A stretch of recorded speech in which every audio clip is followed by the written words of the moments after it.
Señor Presidente, Mr. President,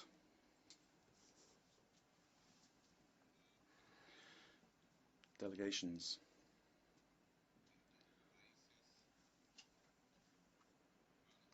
from the various brotherly countries of the world,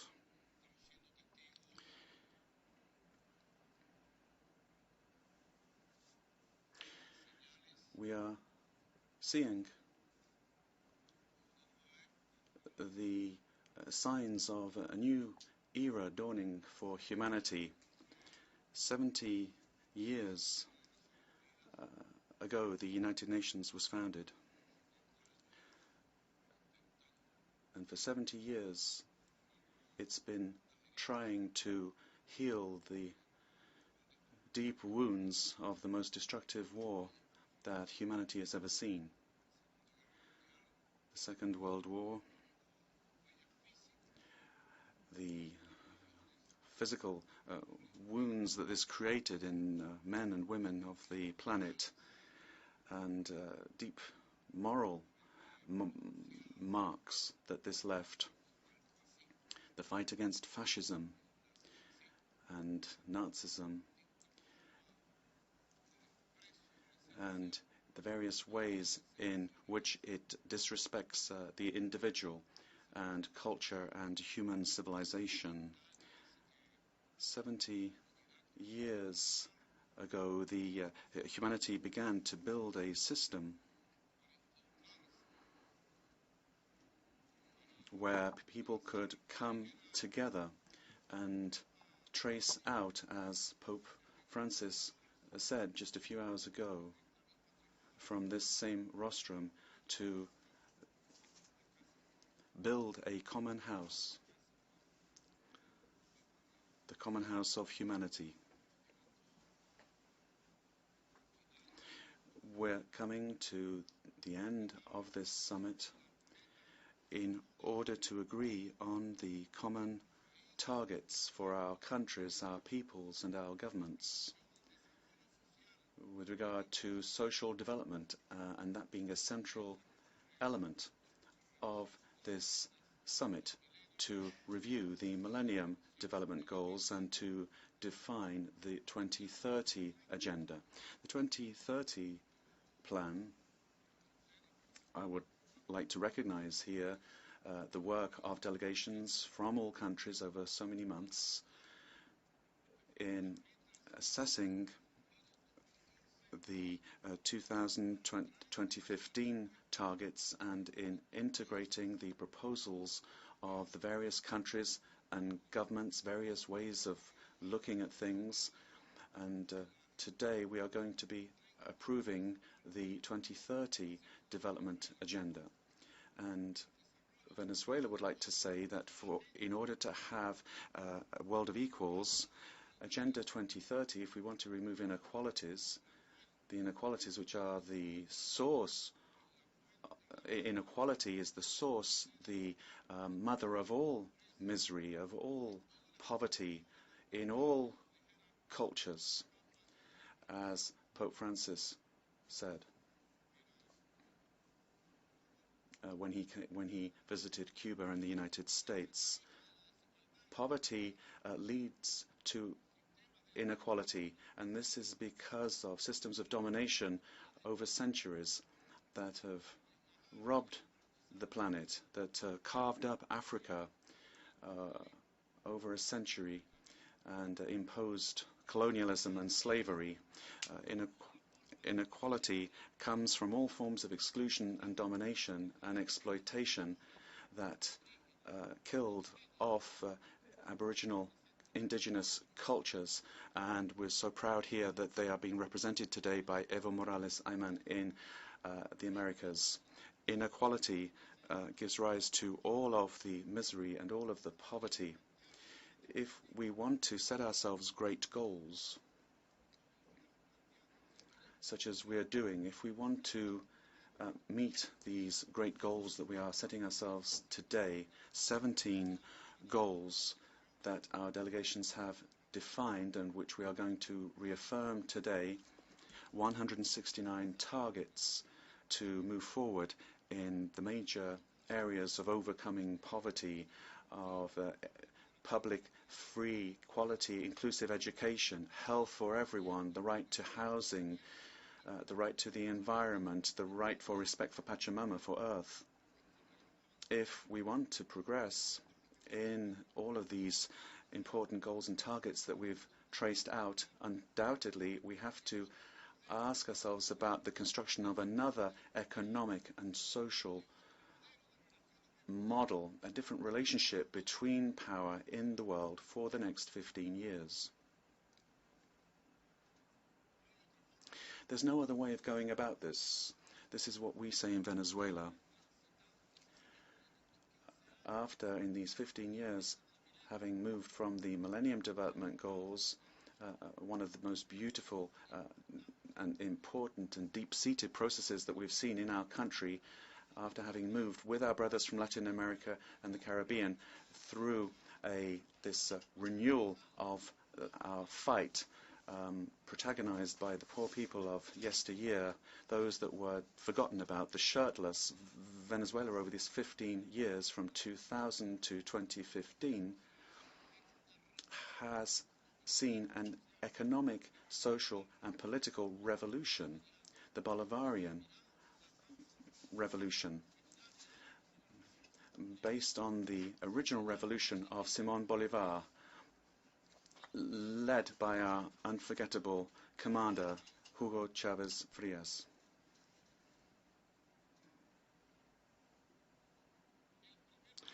The first step was to restore our independence, our political independence, the ability to take decisions on our national affairs, the ability to plan our investment and dispose of our national wealth. The second step was to restore our natural resources and, of course, to recover the wealth from Venezuelan oil, our natural resources, and have sovereign power over our natural resources produced in our country, in this case oil. The third step was to constitutionally restore the fundamental rights of our peoples, which were denied for decades by systems of internal oppression that in turn were the result of external oppression, extraterritorial oppression of our country from the outside. And this is the path that we have followed. And humbly, I would say, here at this summit for the 2030 targets, this path that our people have followed has been a genuine, deep-seated revolution. And this has made it possible for us to begin to practice and build a system of wealth distribution and to restore the elements of economic and social equality in terms of access to that wealth. As Commander Hugo Chavez said at the beginning of our Bolivarian revolution, if we want to overcome poverty, then we have to give power to the people, to the poor, give it back to them. And when we speak of power, we're talking about, first of all, national power. When we speak of power, we're talking about power for the citizens, for the humble, social power, economic power, citizen power, to empower people is what we're talking about, so that it is the peoples themselves who can be the protagonists of building their own happiness, of overcoming their own condition. Today, Venezuela can present a satisfactory balance sheet to the General Assembly of the United Nations Organization. Today, Venezuela can say that the enormous wealth of our country has been distributed to investment in education, housing, health, right to food, the right to life. We've been able to reverse the exclusive trends of the capitalistic throwaway culture in order, as Pope Francis would say, and 33% of national income, of national wealth today.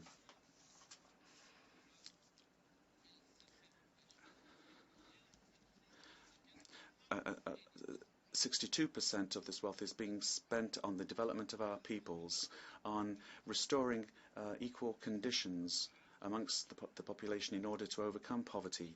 And this is very important. We've made progress in education, for example, access to work, better salaries.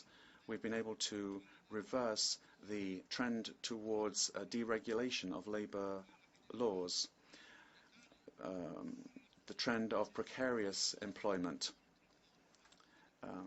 Particularly, this was a problem for young people. There's a right to stable work.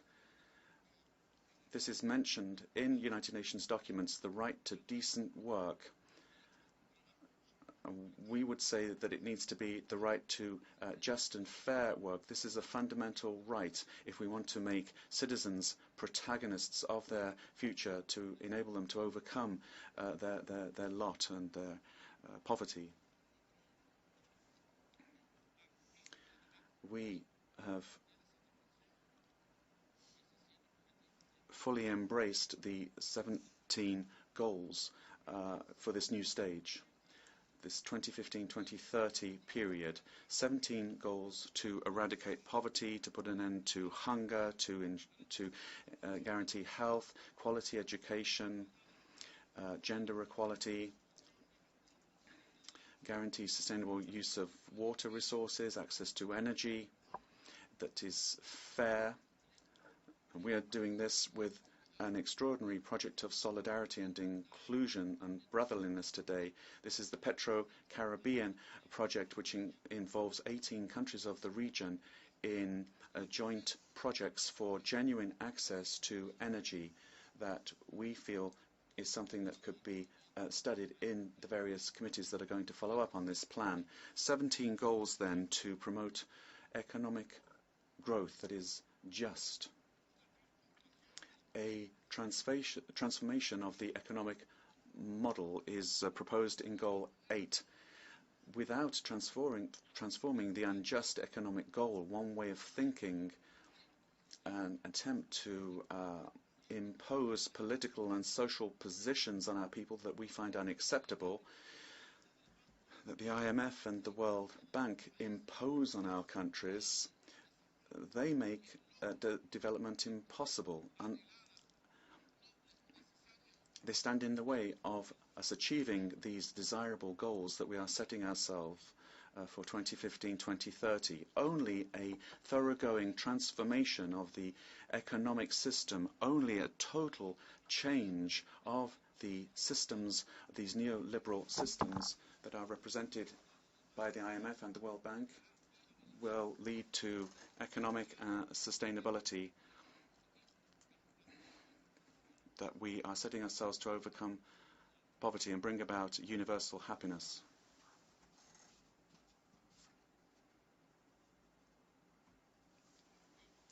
And finally, President, dear brothers, sisters, representatives of governments represented here at the United Nations, 2030 is a target that is an obligation for all of us. We have been trying to look back at the 70 years of United Nations history and going through the great challenges and problems that humanity faces. And these next 15 years throw up great challenges for consolidation of world peace, new economic relations that are just and fair, egalitarian and inclusive, not exclusive, for us to build social and technological models which will make it possible for our peoples to access the rights that today are being denied to more than 1.2 billion people, poor people on the planet.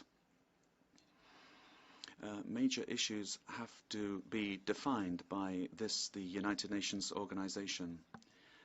And certainly for these Sustainable Development Goals, what we need is not an economic model, we need a new scheme for building equality. That's certain, and certainly Venezuela feels what we need is a system to guarantee peace and the sovereignty of our nations. We need to change the tragic story that we're seeing being experienced by our Arab brothers and sisters. The tragedies in Asia, the tragic and painful, the most tragic and painful migration story that we've seen over the last 70 years that is happening now in the Mediterranean and in Europe. What is the cause for this massive migration? It's people fleeing from pain and basically wars to conquer whole peoples.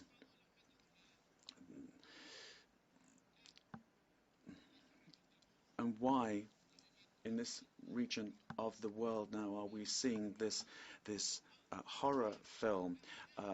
Thousands and thousands of Arab brothers and sisters in the Mediterranean looking for hope. The specific cause, the concrete cause that has affected these brothers and sisters in Iraq and Afghanistan and Libya and Syria is unjust wars, imperialist wars, the attempt to control the world, one hegemon trying to impose their views on the world. These are imperialistic wars,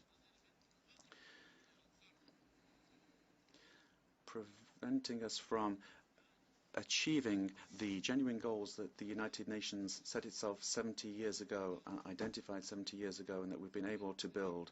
If, as Pope Francis said,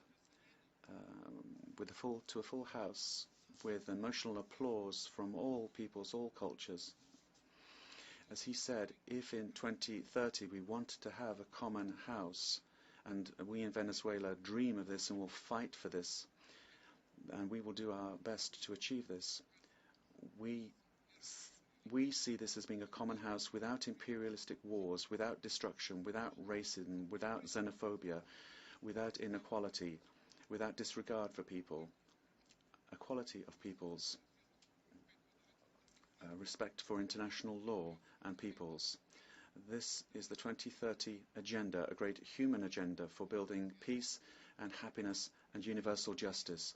Thank you very much, dear brothers. Thank you very much, dear sisters. The Bolivarian Republic of Venezuela expresses its happiness and adherence to the 2030 plan. I thank you. All